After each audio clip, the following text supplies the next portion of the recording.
Characteristics of communication. Communication has a lot of different characteristics. Communication can be symbolic, mediated, highly personal, impersonal, and intrapersonal. There are 7 elements of interpersonal communication. You must have a sender and a receiver, which can differentiate between the communication. You must have a message, the channel the message is sent through, feedback from one another, the type of environment, and noise. Throughout iRobot, basically sender and receiver would have been Detective Spooner and Dr. Kelvin switching the role of sender and receiver. Their message was basically just trying to find out who actually caused the murder of Dr. Lanning. Their channel most of the time was through air because they were in person. Their feedback that they gave each other was not always positive. A lot of the time they did not believe each other or trust each other. Their environment was their work environment and the crime scene environment. The noise, they had a lot of background noise and maybe even been distracted with their inner thoughts about each other. Listening. There are 6 components of effective listening. You must have motivation to listen, hearing the message clearly, you must pay attention, correctly interpret the message, evaluate the message, and then ultimately responding appropriately. Throughout the movie, we don't really see much motivation between Detective Spooner and Dr. Kelvin to listen to each other. They already have a pre-biased judgment of each other.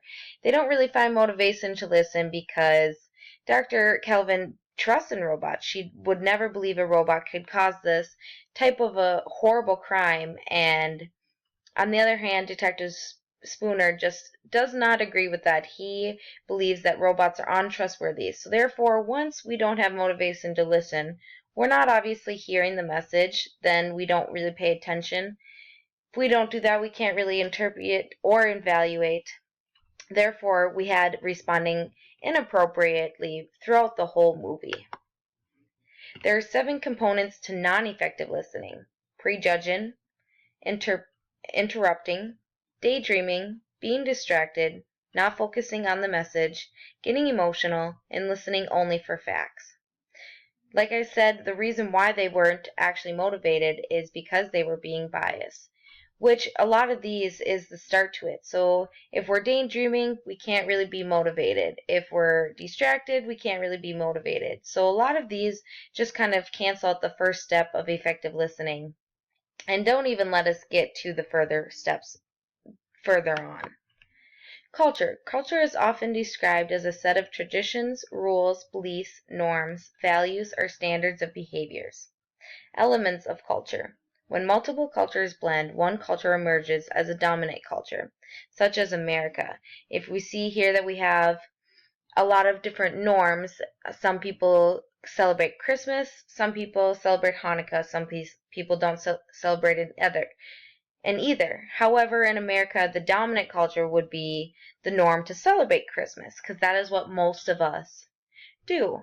All cultures communicate with both verbal and nonverbal elements. However, some do tend to pay attention more to what the actual verbal message was, so the words taken, and some cultures tend to pay more attention to the nonverbal elements. So even if one person is saying something, they tend to pay more attention to their body language, the tone of voice it was said, and throughout that they really do get a better level of communicating. Even though one may look just like you, they may embody a completely different culture. Such as with me, my norm is that I would go to school, I go to work, I'm a mom, and therefore we co-parent with my boyfriend. He will also go to work, he'll come home, we'll co-parent. However, my neighbor, she looks just like me. She has a good, respectable look to her. However, she believes that she should stay home with her kids and her boyfriend be the person who go to work all the time. Improving intercultural communication by being interested in the cultures of others. This just means that if we can be motivated to understand different cultures, like we understand that maybe China does believe in families. So if we're talking to someone within the China culture, we really understand that they love talking about their family. Their family is important to them. And maybe just on our end, if we were talking to someone who didn't much value their family, they grew up where it wasn't as valued, them also understanding that that is their background and their values of their culture. Verbal communication. Denotation is the dictionary definition of a word. We can construct a mental picture of what this term means. Therefore, if we all use the word house, we all can construct a mental picture, whether someone may have a different picture of a house than we have in our mind, we still get the mental picture of what the term actually means by picturing a house. Connotation is what a word suggests or implies. It gives the word their emotional impact, such as the word happy. It suggests that the one is person doing good in their life and implies that they are feeling good, and then therefore we get an emotional impact and maybe be happy as well. Polarization is when verbal messages only describe things in two distinct areas, thinking in extremes, such as right or wrong, or good or bad. Nonverbal communication.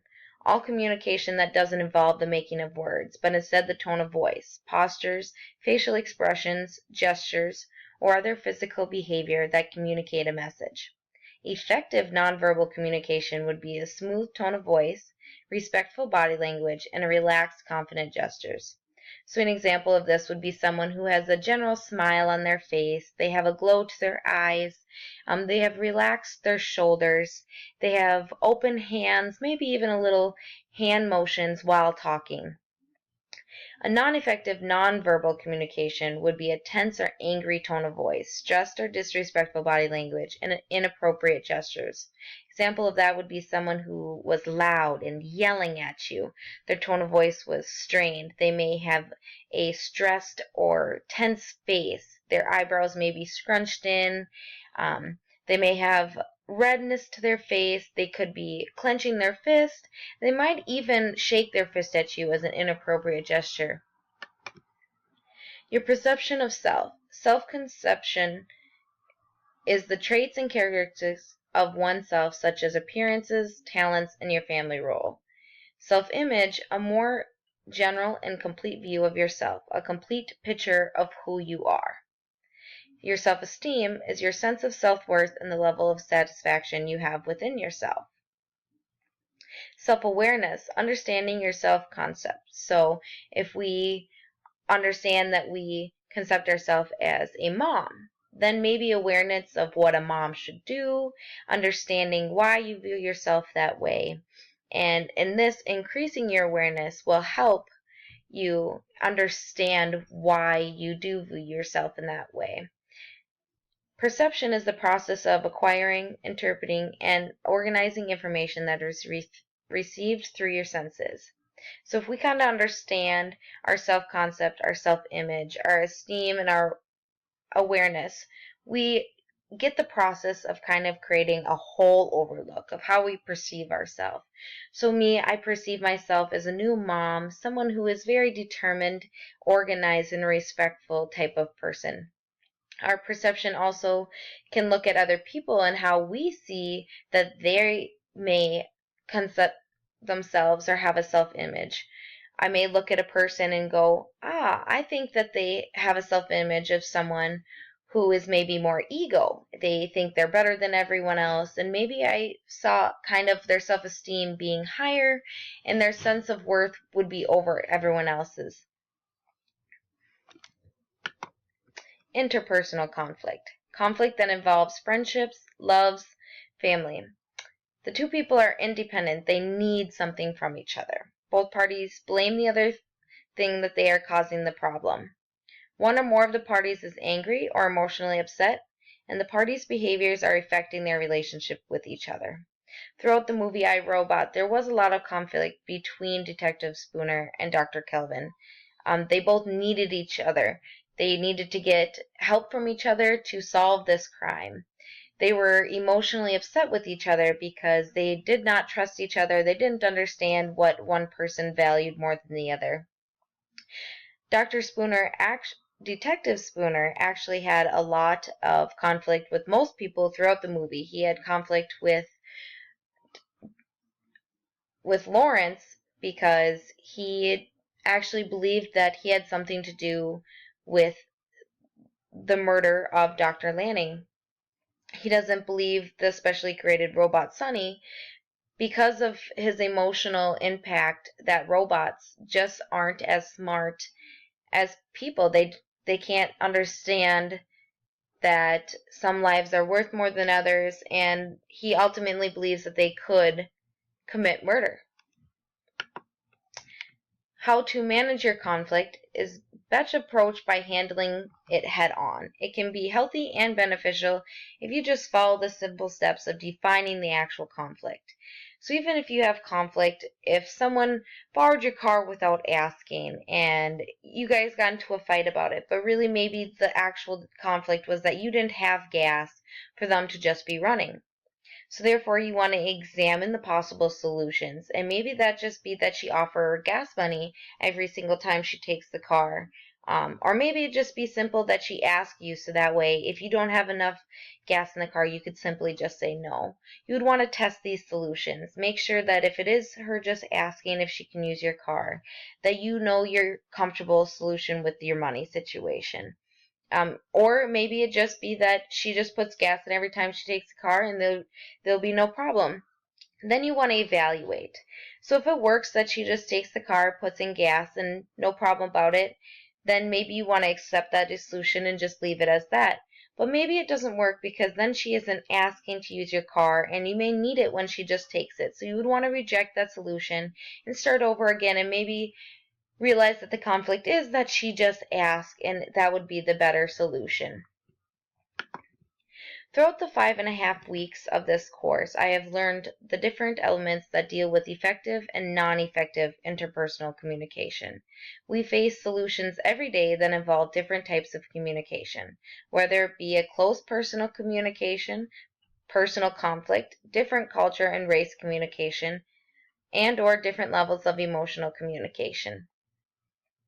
Some examples of what that would look like would be a communication with your mom, a fight with maybe your best friend. Different cultures of communication would be you talking to maybe a Mexican talking to an African American about what their culture really is, and their race communication between maybe holidays and values and such like that. Different level of emotional communication would be just if someone was angry or if someone was very happy. Maybe someone was very affectionate towards you, very loving. There are elements that affect all of this. Effective listening is the key component to successful communication. We must be motivated in every situation to listen to one another. We must make eye contact. Show them that we're really understanding. If we don't, ask questions to clarify. Really get to know what the message is and why it is being said. Then we must understand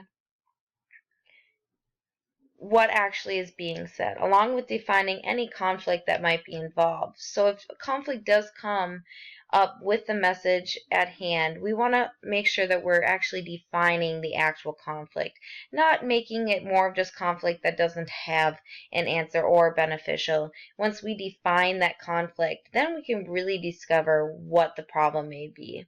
A big way we communicate with each other is how we perceive ourselves and others. So if we perceive ourselves as maybe someone having very high self-worth, we might come off as very rude or prude to other people.